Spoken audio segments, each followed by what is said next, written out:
Hi, welcome to the channel. Yesterday saw a big moment for 10th edition Warhammer. The game was broken and balance was non-existent, so let's hope this Balance Dataslate hits hard to sort things out. So much to look at and consider, but let me give you the overview of the biggest faction winners and losers. Firstly, before looking at the best and the worst, how about those factions in the middle, the meh tier as I've considered calling it.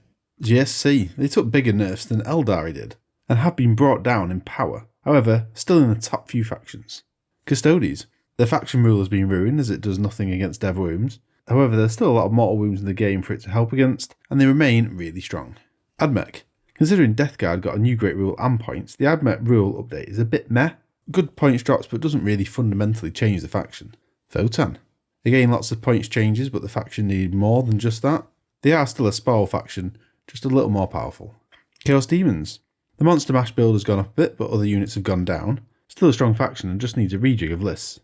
Chaos Knights, an unneeded set of points changes really, they still remain as viable as before, although their main build is still all small knights. They're probably more in line with their brothers, the Imperial Knights, and that says more about their nerfs. Necrons, their best units took a hit but Unkillable Warriors went down in points. With everything around them taking a bigger hit, it feels like they're actually winners, but with the points changes can they really be considered winners? The Tyranids, a strange points journey with a new codex in the mix. As a faction they've done well with the codex. In the Dataslate though I'd say they've not done well. The Tyrann effects saw rules nerfs and big points increases, that unit is a loser. Tyrants and Zone Throats are up, it's a shame but overall Tyranids will be in the middle ground of faction rankings. Now for the biggest winners. Death Guard. Great new faction rule, lots of fun, actually powerful and stacked with other buffs, genuinely bringing the faction up. The Eldari. This may seem strange but coming out of the Balance Dataslate still feeling top of the pile, still with strong build options, how can that not be a win? And while it seems that the Eldari are more beatable now, it's likely they're still top of the leaderboard. The Grey Knights, on the up and up, just because of their big points changes. It seems to be a high skill army but accept Grey Knights to start doing very well. Chaos Space Marines, a side grade but already a strong army with great damage output. They'll be one of the top factions in this new meta. Orcs, again another side grade and a faction doing well. They've done very well with this data slate by basically remaining where they were before. World Eaters, they might not feel like a winner but the faction has good rules and units, just too overcosted. This has gone some way to helping by having some good points decreases. They are winners but I still think they need more points drops.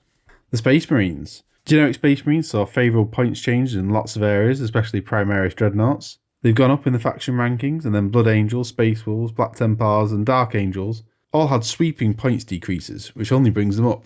Not top factions on their own, but definitely playable and better, they are winners. And the biggest faction losers. Sisters. No faction buffs, just changes in points, really not enough to help them. They just don't have enough damage output and they're going to be in the bottom of the pile. Imperial Knights. Losing towering but the points not reflecting it. The big knights can't overwatch or benefit from bondsman abilities now. And then most of the strats are 2 CP.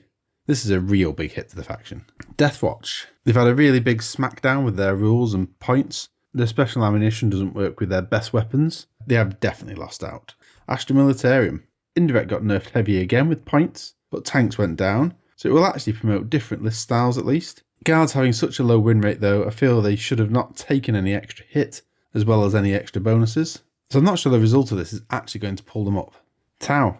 With the change to eligible to shoot, they can't domino for the greater good ability now, so that's a nerf. And then we're getting some points updates that will help them, just not enough to get them up from the bottom tier. They really do seem like they should be doing a lot better than they actually do. Drukhari went into the data slate at a similar place as Sisters in the lower half, and to be honest they haven't really moved. Just not enough from the faction and units anyway, and the data slate just didn't help at all. So that was the overview of the biggest winners and losers. Please let me know in the comments what you think about the data slate. It's been pretty good and not so good in other places, but I'm glad it's happened anyway. I'll see you again soon. Bye.